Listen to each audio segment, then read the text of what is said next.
I'm a 29-year-old woman, and I was married to my childhood friend, who is 30 years old.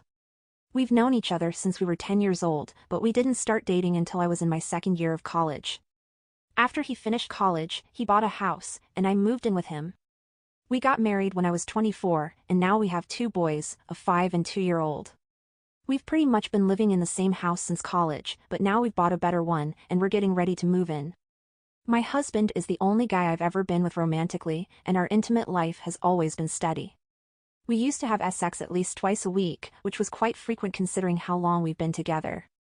My husband had a friend from college, let's call him Patrick. They were close during their college years and were even roommates at some point. However, after they graduated and started their own families, they grew apart. But my husband would still invite him to family events like birthday parties and such. Patrick was of a different race than us, not like it matters, but he was always friendly whenever we were around him. I never thought about him in a romantic or soul way until one day when our family was moving to a new home that we had bought. My husband and I were organizing our garage because both of us had professional jobs that kept us busy on weekdays, so we dedicated one weekend to sorting through our old belongings.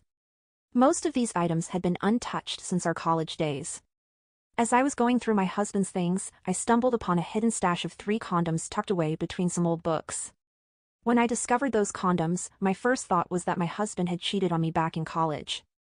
I found them near his senior yearbook, and it made me believe it was solid evidence of infidelity. However, I had some doubts because they were too large for him. Additionally, during my sophomore year, when we began dating, we did use protection, but I later started using birth control, and we stopped using them altogether.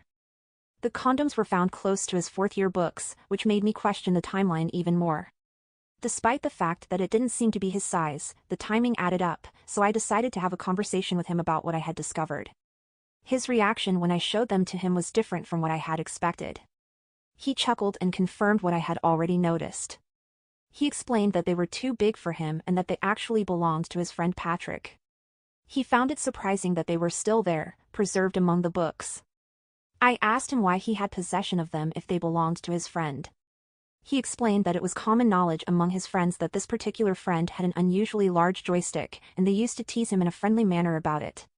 One day, his friend had left them out in the open, and my husband took them as a joke to tease him later. However, he completely forgot about them. I wasn't entirely comfortable with my husband's explanation, but it did make sense. I knew he could be goofy at times, and he and his friends often engaged in harmless, playful teasing about things like this. After that incident with the condoms, I pretty much forgot all about it for a few months. But then, one evening, my husband invited his friend Patrick to join us at a sports bar for a football game. The moment I saw Patrick, I couldn't stop thinking about what my husband had told me about his size. It was like his presence ignited something in me that I had never felt before. I had never considered cheating on my husband before, but after that night at the sports bar, I couldn't get Patrick out of my mind. At that time, I was pregnant with our second child, so I tried to rationalize my feelings, thinking that maybe it was just hormones playing tricks on me. I began asking my husband more about Patrick, even though I didn't have a reason to contact him directly, and I didn't have his phone number. My husband started to notice that I was inquiring about Patrick more frequently, and I eventually stopped bringing him up. I added Patrick as a friend on Facebook and Instagram, but he didn't post much, which left me feeling somewhat frustrated. During intimate moments with my husband, it bothered me that I couldn't help but think of Patrick and that it seemed to make me come faster. After 2 or 3 months of wrestling with these thoughts and desires, I realized that what I was experiencing was not healthy. So, I made the difficult decision to unfriend Patrick on social media, even though I was too nervous to reach out to him directly. Then came the gender reveal party for our second child, and Patrick was there. Even though I was pregnant, I couldn't deny that the desire was still very much alive. I was afraid of these feelings, afraid of the possibility of falling in love with him, and terrified of exploring the deepest desires I had for him. After I had my second child, 2 important things happened that allowed me to spend more time with Patrick. First, I made the choice to be a stay-at-home mom. This meant I stayed at home to take care of our children while my husband went to work. One day, I had a doctor's appointment, and I was running late. I realized I needed someone to pick up my sons from daycare. I should have called my husband, but his job doesn't let him leave quickly because of the kind of work he does. On the other hand, Patrick had a more flexible schedule. Additionally, I had been wanting to find an opportunity to call Patrick for some time. So, I took a chance and dialed his number, not knowing whether he would agree to help or not. I told Patrick that my husband and I were currently unavailable, and he kindly offered to help. I informed the daycare about the situation, and since I had a personal relationship with the owner, they allowed Patrick to pick up my sons. Patrick also had 2 young children of his own, so my kids had a good time playing at his house while I was away. When I arrived to collect my kids, it was clear that Patrick was a bit perplexed by the whole situation. I could tell this from his body language. His wife was also present when I came to pick up my children, but I didn't feel awkward about it. After leaving his house, I sent Patrick a text message, apologizing for putting him in that position and promising that I would owe him a favor in return. He politely replied that he was happy to help, and it was his pleasure. After that day, I began a text conversation with Patrick. I mentioned how I wished I had a job that offered the kind of flexibility he had. That's how our texting friendship began. As time passed, our texts became more and more friendly. Both of us were a little hesitant to push the boundaries of our conversation, but I must admit that I was the one who often took the initiative. I encouraged him to shift our text chat to Snapchat, and he agreed. I felt nervous that his wife might read our text messages because, despite her friendly demeanor, I had noticed the way she sometimes looked at me with suspicion. One Saturday, when my husband was at work, I asked Patrick if he'd like to join me for a trip to the store because I wanted to buy some clothes. He initially declined, explaining that he didn't have a babysitter for his kids. So, I suggested that he bring his children along, and they could play with mine while we shopped. Patrick agreed to the idea, and we met up at the store. I usually prefer shopping at thrift or discount stores for used clothes because I enjoy finding good deals. I'm the type of person who collects coupons and keeps an eye out for discount sales. However, on this particular day, my primary reason for going shopping was to spend time with Patrick. I genuinely liked having him there with me because I enjoyed his company. Being next to him made me feel like a giggly schoolgirl. I couldn't control how I felt around him. Even though I never had any intention of cheating on my husband, I found myself willing to do anything he asked. He tried to be modest, but every now and then, I would come up with excuses to break the physical barrier between us. I would touch his back or arms and hold it there longer than I should have, especially when our kids were distracted. I could tell that he understood where things were heading, but what surprised me was that he didn't make any advances towards me or reject my physical contact. This encouraged me to push things further. Once we finished our shopping, he helped me with all the items I had bought. While our kids were at the back of our cars, I started feeling a bit disappointed because he wasn't making the move on me as I had expected. However, he surprised me by suggesting that he could come over and help me with the items I had purchased. It was pretty clear that I didn't really need any help, but I was thrilled when he made the offer. I tried not to accept too quickly, but eventually, I said yes. I knew that whatever he had to do needed to be quick because my husband was due to come home in about 5 hours. When we got to my house, our kids were tired, so we decided to set them up in the game room with some video games before we started moving and organizing the things we had bought. After our kids were settled in the game room, Patrick and I began unpacking the boxes of items I had purchased. I led the way, and he followed along. As we reached the bedroom, I found myself explaining to him that these were old clothes I wanted to try on to see if they still fit. I mentioned that if they didn't, I planned to get rid of them. In response, he told me that I would definitely still fit into those clothes and that I looked as sexy as I did when we first met years ago.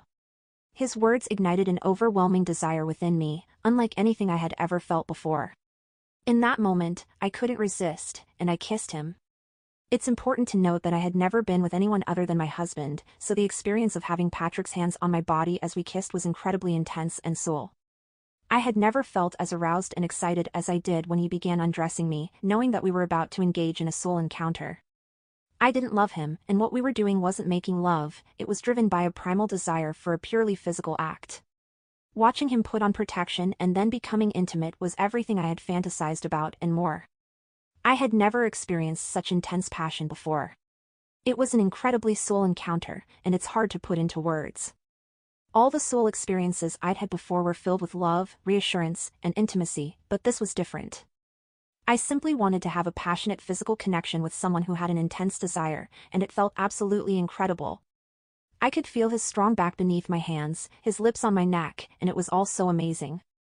I honestly can't say how many times I reached climax, or if it was one continuously, because each time I started regaining my senses, I would realize what was happening, and that would push me over the edge again. We didn't change our position during that encounter. He continued until he came, and then we both agreed to keep it a secret because we knew it could end both our marriages. After he left with his kids that day, I felt like something had been unleashed inside me. When my husband came home, I couldn't help but feel guilty, so I tried to be more intimate with him than usual. Deep down, I knew I couldn't stop what had started with Patrick. I've had sex with my husband many times since then, and I genuinely enjoy it for what it is, making love to my soulmate.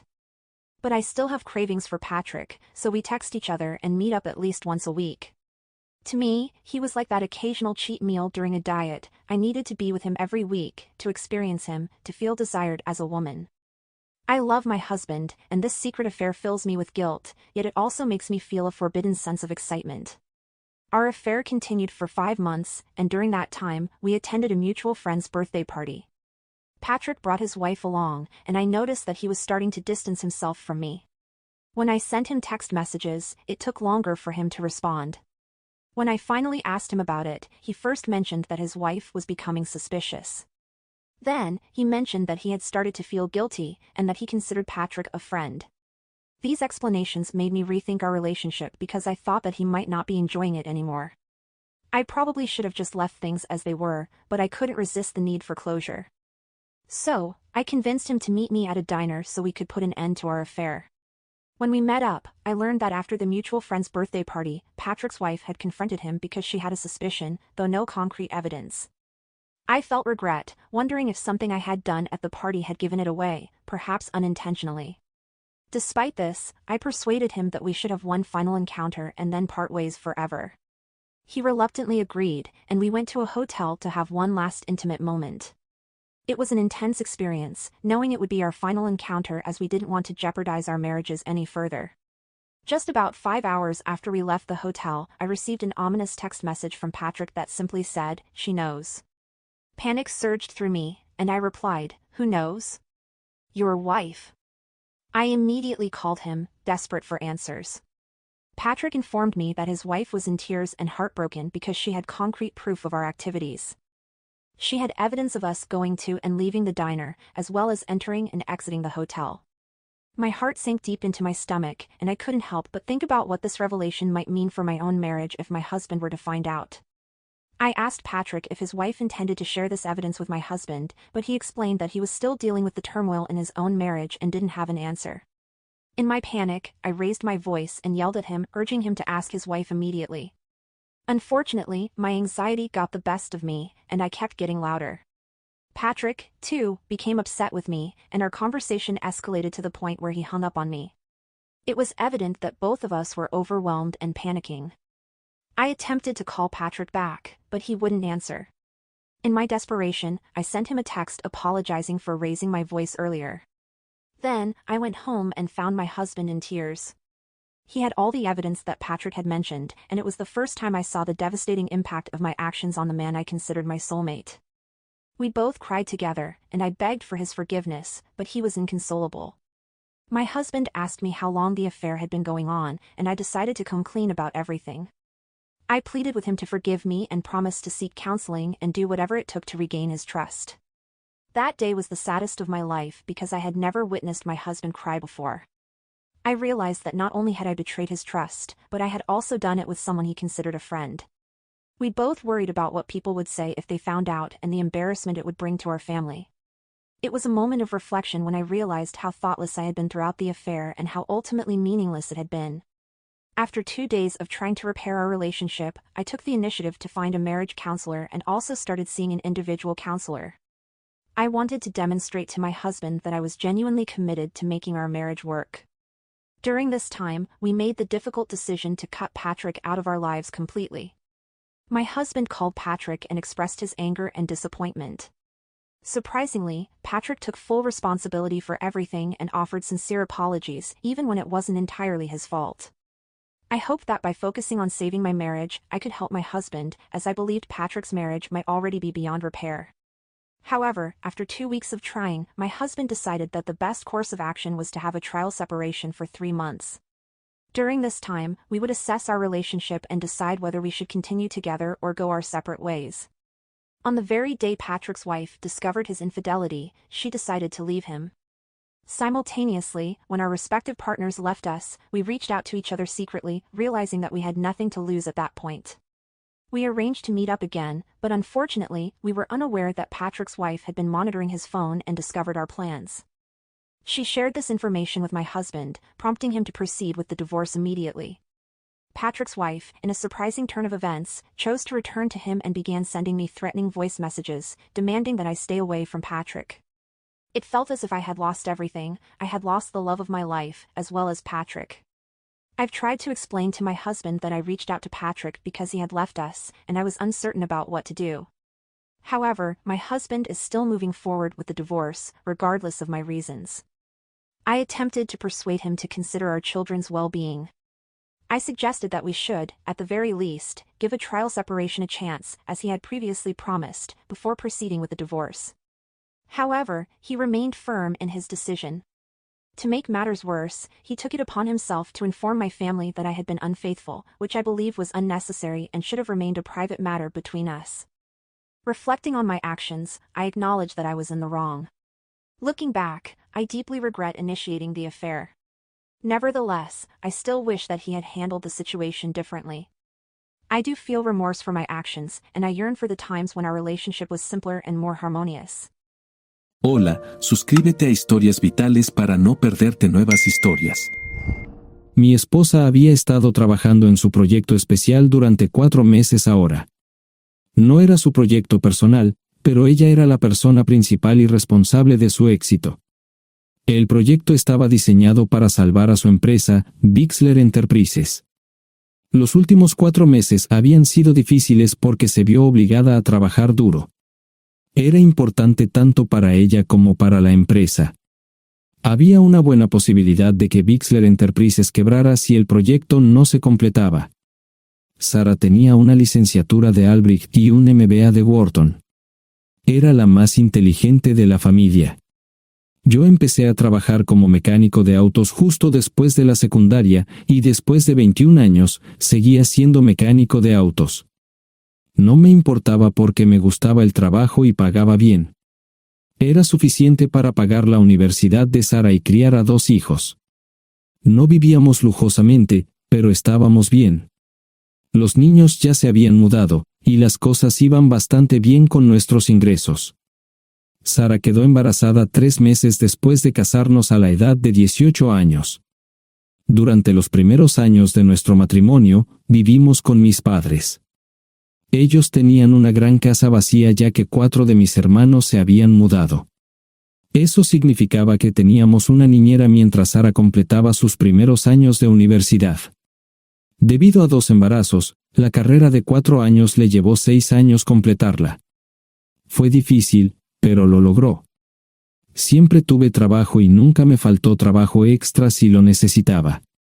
Después de que Sara se graduó de Wharton, alquilamos nuestro propio lugar. Tuvo ofertas de trabajo de varias empresas grandes, pero todas requerían que nos mudáramos. A mí no me importaba, pero Sara quería quedarse cerca de casa. Por eso decidió trabajar en Bixler Enterprises. Pagaba bien, pero lo más importante, le daba responsabilidad y la oportunidad de avanzar.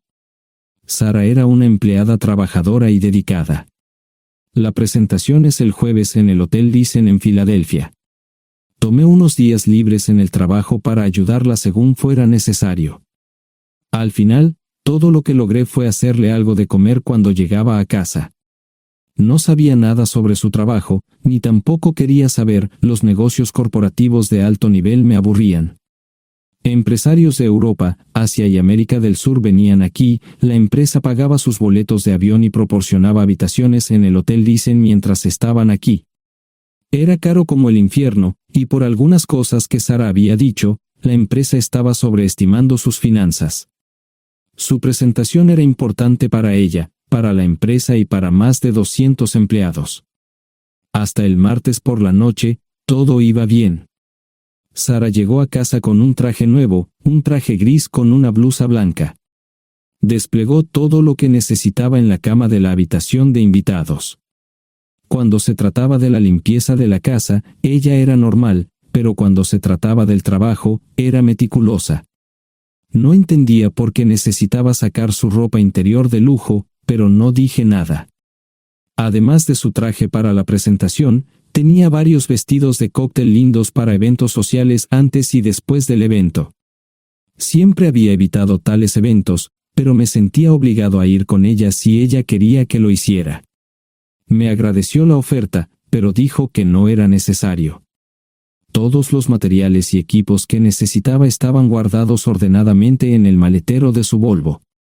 Antes de salir del trabajo, ella misma conducía el coche para asegurarse de que todo estuviera en perfectas condiciones. Tenía todo el día miércoles para prepararse y toda la noche del miércoles para socializar con sus invitados. Sara era tan buena en lo que hacía que sentía que habría sido mejor si simplemente me hubiera mantenido alejado de ella.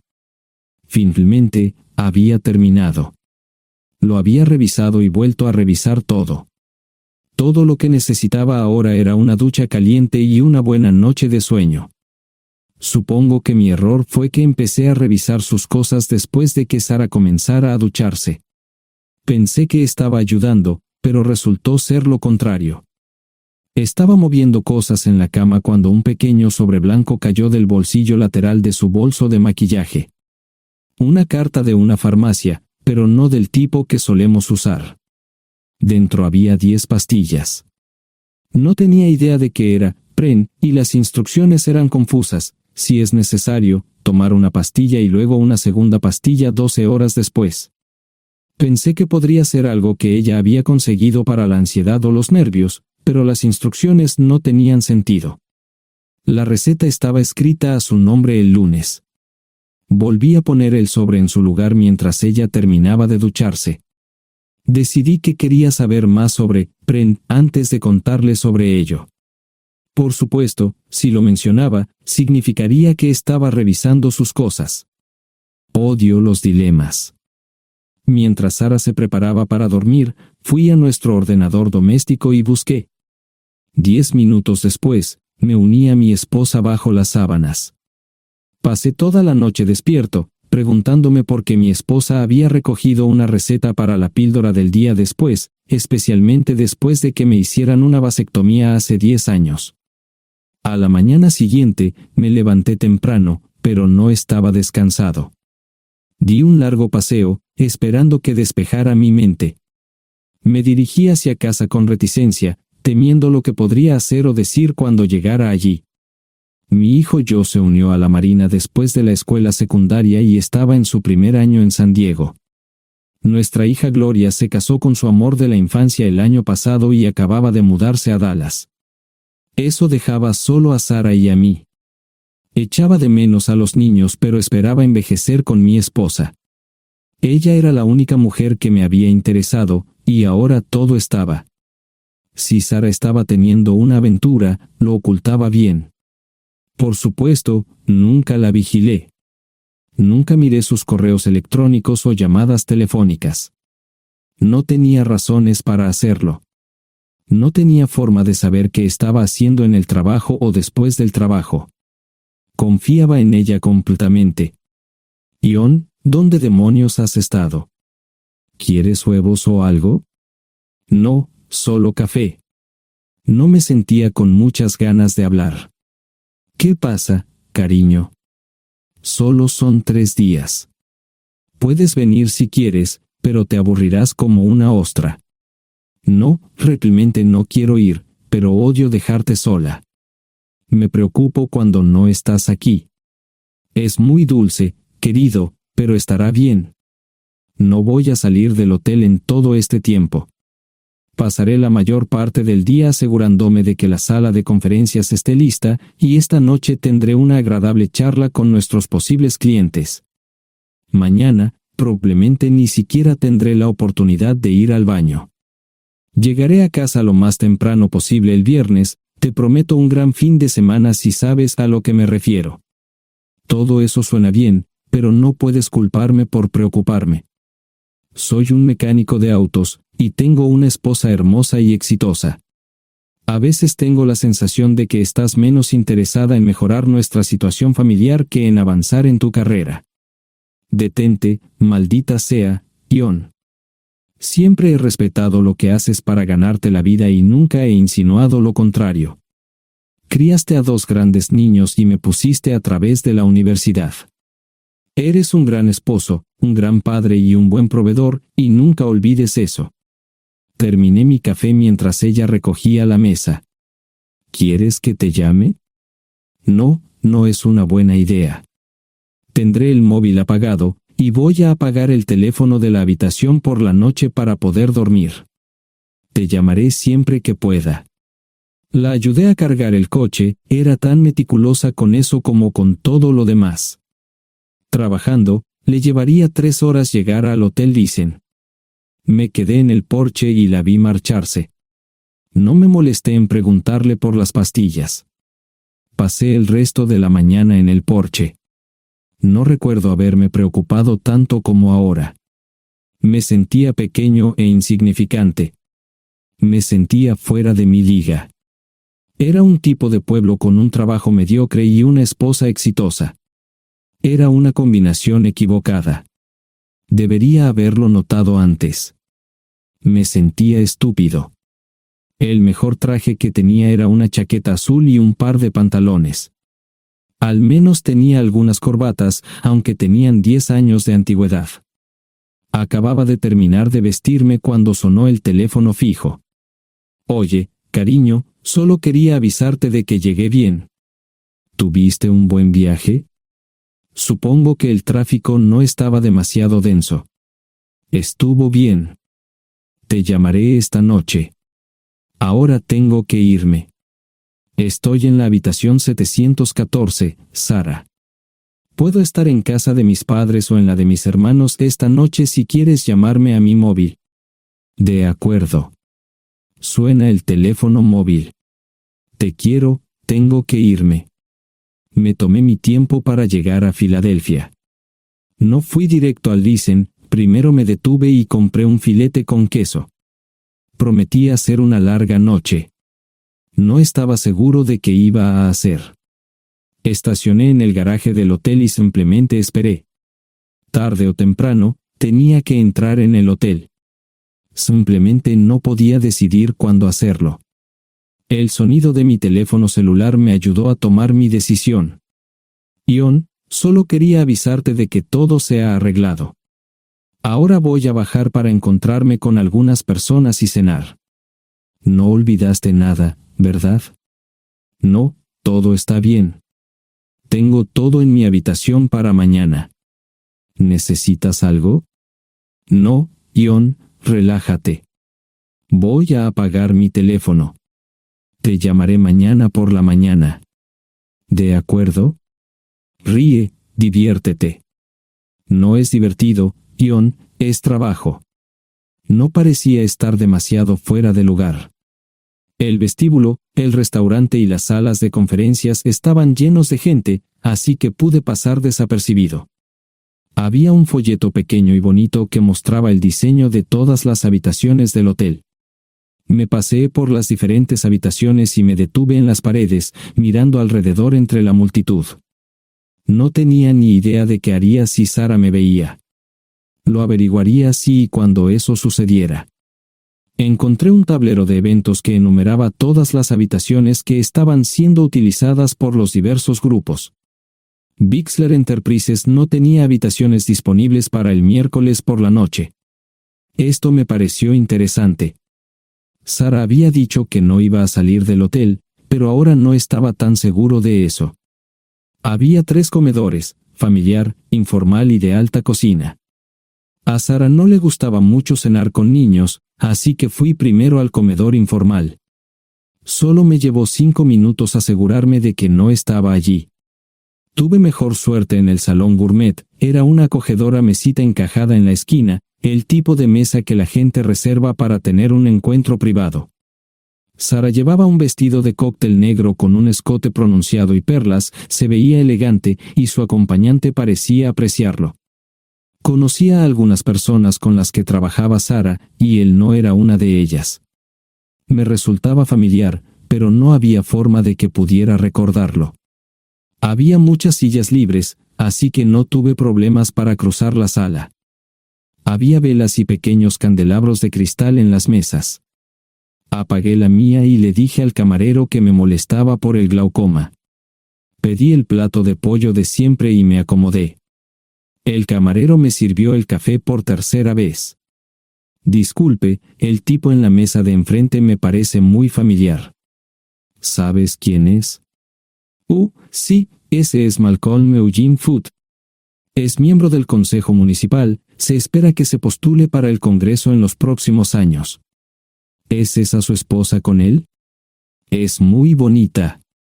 No, esta es la primera vez que la veo. Siempre usa esa mesa para señoras especiales, si me entiende. Simplemente le sonreí y pedí la cuenta. Nunca había visto a Sara tan sensual con un hombre antes. Parecía captar cada palabra que decía, como si fuera Dios o algo así. No estaban haciendo nada inapropiado, pero tampoco era platónico ni profesional. Cuando me fui, estaban terminando su segunda botella de vino. Ahora entendía por qué se había llevado su lencería elegante. Me acomodé en una esquina del vestíbulo para que no me vieran. 10 minutos después, salieron del restaurante. Ella le tomaba la mano mientras caminaban por el vestíbulo hacia el ascensor. Observé cuidadosamente los indicadores de piso. Que el ascensor se detuviera en el tercer piso era una buena señal, significaba que no lo había llevado a su habitación. Era una mala señal cuando el ascensor no llegaba al séptimo piso, significaba que ella fue a su habitación. Por si acaso me equivocaba en algo, me senté en el vestíbulo y observé el ascensor durante 1 hora. La gente entraba y salía, pero Sara no estaba entre ellos. Saqué mi maleta vacía del coche y me dirigí al mostrador de recepción. Aunque podía demostrar que era su esposo, me costó trabajo conseguir una tarjeta llave. Se dieron después de llamar a la habitación, pero nadie respondió.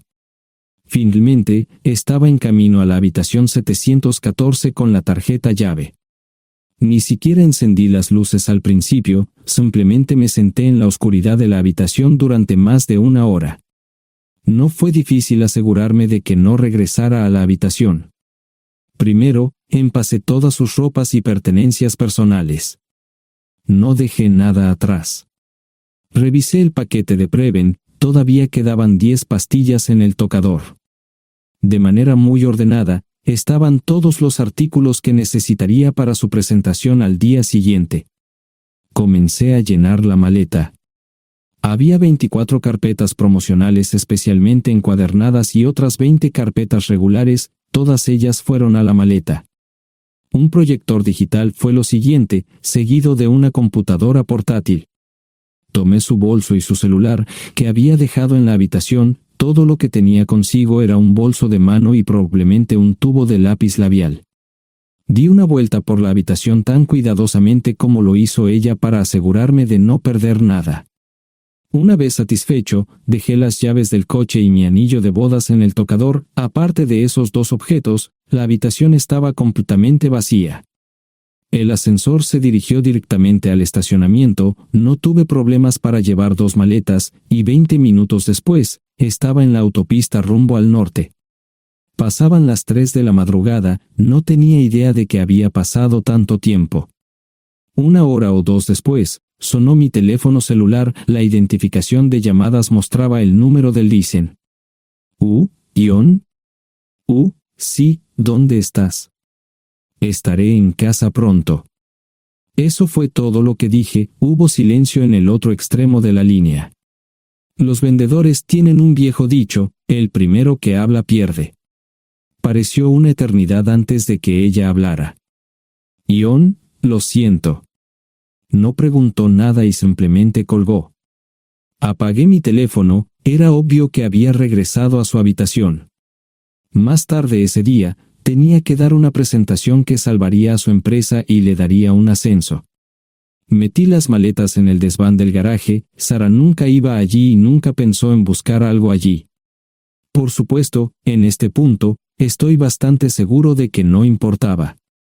Primero, recogí todas mis ropas y pertenencias personales. La mayoría de los hombres tienen sus propias herramientas, generalmente es un requisito para el trabajo. Pasé por la tienda, cargué las mías en el Subaru y recogí mi último cheque de pago. Para entonces, los bancos ya estaban abiertos, no tuve que hacer ninguna manipulación financiera complicada. Simplemente retiré todo el dinero de mis cuentas. Almorcé en Hagerstown, Maryland. Tenía suficiente dinero para vivir durante unos años, pero sabía que estaría buscando trabajo muy pronto. Sara y yo éramos parecidos en eso de que a ambos nos encantaba trabajar. La voy a extrañar. Pasé un par de horas en las cuevas del Luray y alquilé una habitación cerca de Whitewell. No tenía idea de qué iba a hacer. Era sábado, y me encontré sentado en el acuario de Chattanooga, observando la naturaleza que nunca había visto antes. Pasé unas horas simplemente relajándome y decidí que era un buen lugar para estar. Compré un pase anual para el acuario y, para la hora de la cena, tenía un lugar donde quedarme. Era un remolque móvil en el parque, pero estaba amueblado y era económico. No necesitaba mucho. La primera cosa que haría el lunes por la mañana sería conseguir un trabajo. Un buen hombre de mantenimiento siempre puede conseguir un trabajo, especialmente si está dispuesto a trabajar duro. Podría permanecer discreto hasta que fuera el momento de renovar mi licencia de conducir o las etiquetas del coche, me preocuparé por eso cuando llegue el momento. El domingo por la tarde, llamé a Gloria. Me sentí obligado a informarle sobre lo que estaba sucediendo, pero Sara ya se lo había contado. Fue bastante franca con Gloria sobre lo que había pasado, dijo que había engañado, que la sorprendí, que me fui y que ella perdió su trabajo. Me sentí mal porque ella perdió su trabajo, pero ese era el precio que tenía que pagar. Le pedí a Gloria que le dijera a Josh lo que estaba sucediendo la próxima vez que hablara con él. También le dije que la llamaría aproximadamente una vez al mes para verificar cómo iban las cosas. No le dije dónde estaba. Para el mediodía del día siguiente, tenía un trabajo. En realidad, estaba a poca distancia del parque de remolques, con el Waffle House a mitad de camino. ¿Qué más podría querer un hombre?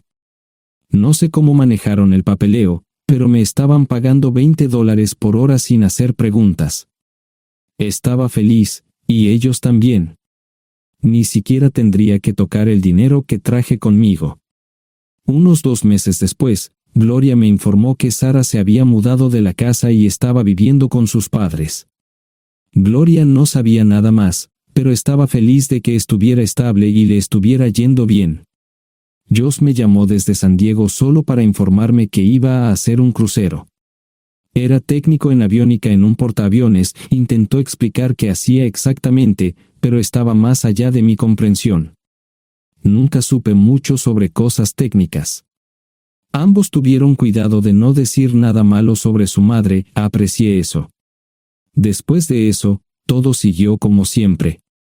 Comencé a hablar con Gloria al menos semanalmente, Josh y yo comenzamos a enviar correos electrónicos regularmente. Gloria hablaba regularmente con Sara, pero decía muy poco sobre lo que estaba haciendo o dónde estaba. Nunca presenté la solicitud de divorcio, y parece que Sara tampoco lo hizo. Tengo una licencia de conducir de Tennessee y las etiquetas en el Subaru. Comencé a frecuentar un bar local un par de veces al mes y tuve encuentros casuales, 2 mujeres se alternaban como mis compañeras nocturnas regulares. No buscaban compromisos, y yo tampoco, parecía funcionar bien para todos nosotros. La vida era buena. Eso fue hace mucho tiempo, y gradualmente olvidé a Sara. Con el tiempo, el Subaru comenzó a darme problemas, había olvidado cuánto tiempo había pasado. Tenía más de 200,000 millas. Estaba reflexionando sobre esto con una jarra de cerveza un día cuando me di cuenta de que habían pasado casi 5 años desde que me fui de casa. Mantuve un contacto cercano con ambos hijos, Gloria ya tenía 2 hijos propios en este momento y quería que los visitara. Josh casi se casó con una mujer tailandesa, pero en el último momento, se negó. Por lo general, Trabajaba 6 días a la semana y usaba el domingo para recuperarme del sábado por la noche. No había ninguna buena razón para que alguien llamara a la puerta de mi remolque a las 6 de la mañana de un viernes. Su grosería fue recompensada por un hombre medio desnudo abriendo la puerta. Los calzoncillos del día son repugnantes, y la dama en la puerta, juzgando por la expresión en su rostro, estuvo de acuerdo conmigo. Ella apartó la mirada, pero su compañero no parecía impresionado. Norm habría usado pantalones, pero en un momento como este, los invitados me molestaron. Estamos buscando a John Terrell. No los conozco. Me llamo David Simmons, y esta es mi esposa Mara. Tenemos un problema y esperamos que nos puedas ayudar. Lo siento mucho, no trabajo a altas horas de la noche. Si necesitan algo relacionado con su auto, tendrán que ir a la tienda. Esto provocó varias miradas en blanco y finalmente una respuesta. No tiene nada que ver con tu trabajo, es más un problema personal. ¿Podemos entrar? El interior del remolque lucía desordenado, rara vez tenía invitados, así que rara vez lo limpiaba. Incluso mis novias insistían en que fuéramos a su lugar. Hagan como en su casa, déjenme ponerme los pantalones enseguida. Al entrar en el dormitorio, dejé la puerta abierta solo para mostrarles lo hospitalario que soy. También me puse una camisa. ¿Les gustaría tomar café? Solo tomará unos 10 minutos. Aparté algunas cosas del sofá para que pudieran sentarse. No hubo respuesta a la pregunta del café. Tenemos una hija adoptiva de 4 años y otra de 2 que necesita un trasplante de médula ósea, y esperamos que nos puedas ayudar. Estamos dispuestos a pagarte si es necesario. ¿Con mi médula ósea? No, queremos usarla y estamos dispuestos a compensarte por cualquier inconveniente. Creo que quieren comprarla. Estaba actuando como un listillo, y de repente me di cuenta de ello. Estas personas eran serias, tenían un problema real y estaban buscando ayuda. Lo siento mucho, no quise interrumpir. Por favor, continúen. Nuestra mejor oportunidad de encontrar un donante es un familiar cercano. Eres nuestra mejor esperanza. Mira esto. No quiero ser un grosero, pero creo que se equivocaron de persona. ¿Cuándo nació su hija? Cumplirá 5 años en julio. Marche Simmons habló por primera vez, y sonó sincera. Odio ser el portador de malas noticias, pero me hice una vasectomía hace 15 años. No hay forma de que pueda ser su padre. ¿Por qué tu nombre estaba en el certificado de nacimiento? No puedo responder eso, tal vez deberían preguntarle a su madre. Esa afirmación fue recibida con silencio. Sentí pena por estas personas, pero no sabía cómo ayudarles. ¿Cuál es el nombre de la madre? Sarah Lise Terrell. No encontraba las palabras. Tal vez no debería haber tomado esas malditas pastillas de ella, por supuesto, entonces esas personas no tendrían una hija en absoluto.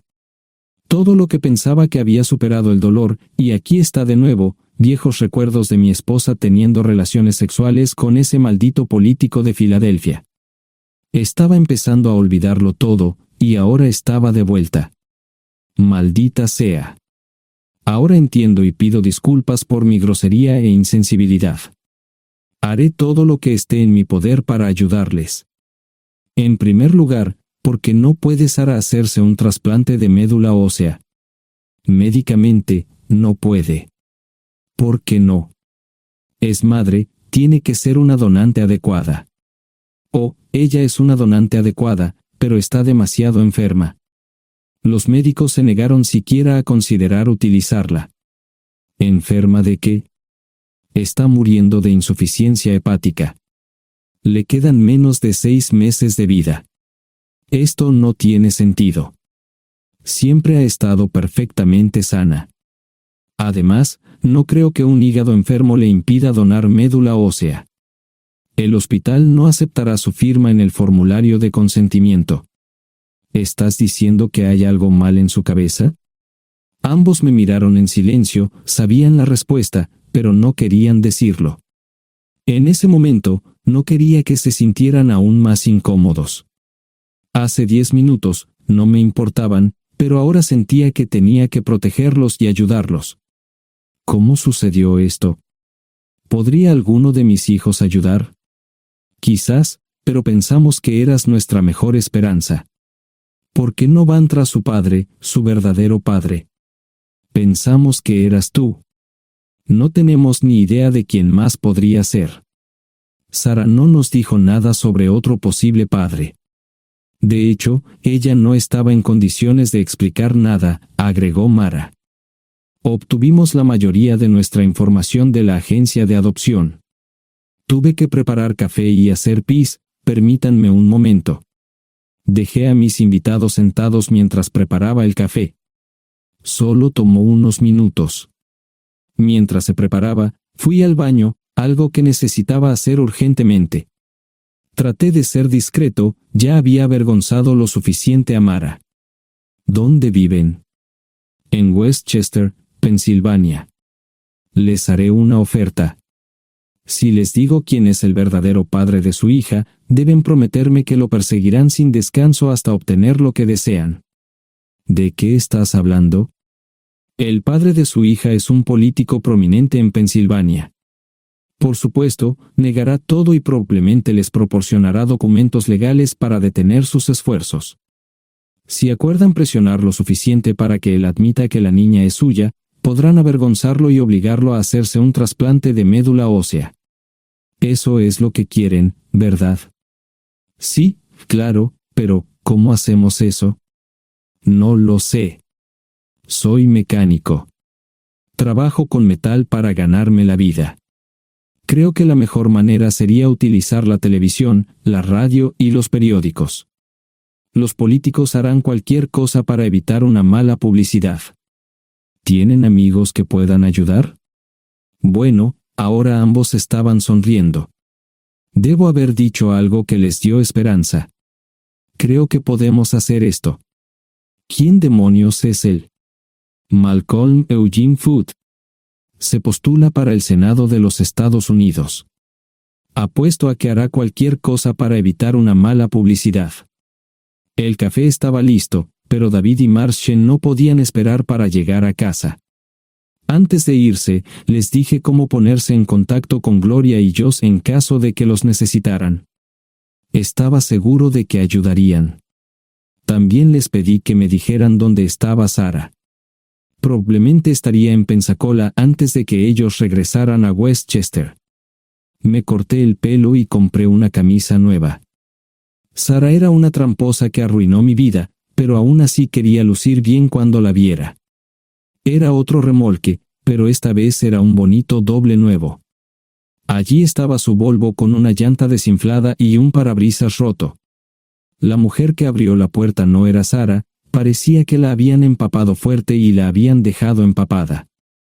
Tenía al menos 45, tal vez 50, y debió haber tenido una vida difícil. La falta de maquillaje no ayudaba y simplemente se veía horrible.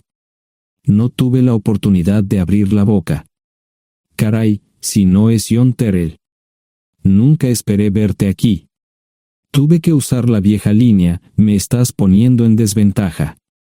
Sherry Hart. Pasa, entra. ¿Quieres una cerveza? No, pero gracias. Estoy aquí para ver a Sara. Sherry cruzó la habitación y se detuvo en el buffet del comedor. Aquí está, John. Mírala todo lo que quieras. Su mano señalaba una urna de latón que estaba en el centro del buffet vacío. Supongo que llegué demasiado tarde. No me moví, solo me quedé mirando el contenedor frente a mí. ¿Puedo tomar una cerveza ahora? Sara se mudó a Pensacola después de dar a su bebé en adopción. Compró el remolque con el dinero que recibió de Bixler Enterprises después de que la despidieron. Tenía una participación en las ganancias, 401k, y vacaciones y días de enfermedad. Eventualmente, consiguió un trabajo en una fábrica local de prendas de vestir donde trabajaba en el departamento de envíos. Allí fue donde conoció a Sherry. Sherry alquilaba una habitación de Sara. Cada centavo que Sara ganaba iba para el alcohol. Empezó con vino y gradualmente pasó a bebidas más fuertes, las más baratas. Eventualmente, perdió su trabajo debido a su alcoholismo y se vio obligada a usar sus ahorros.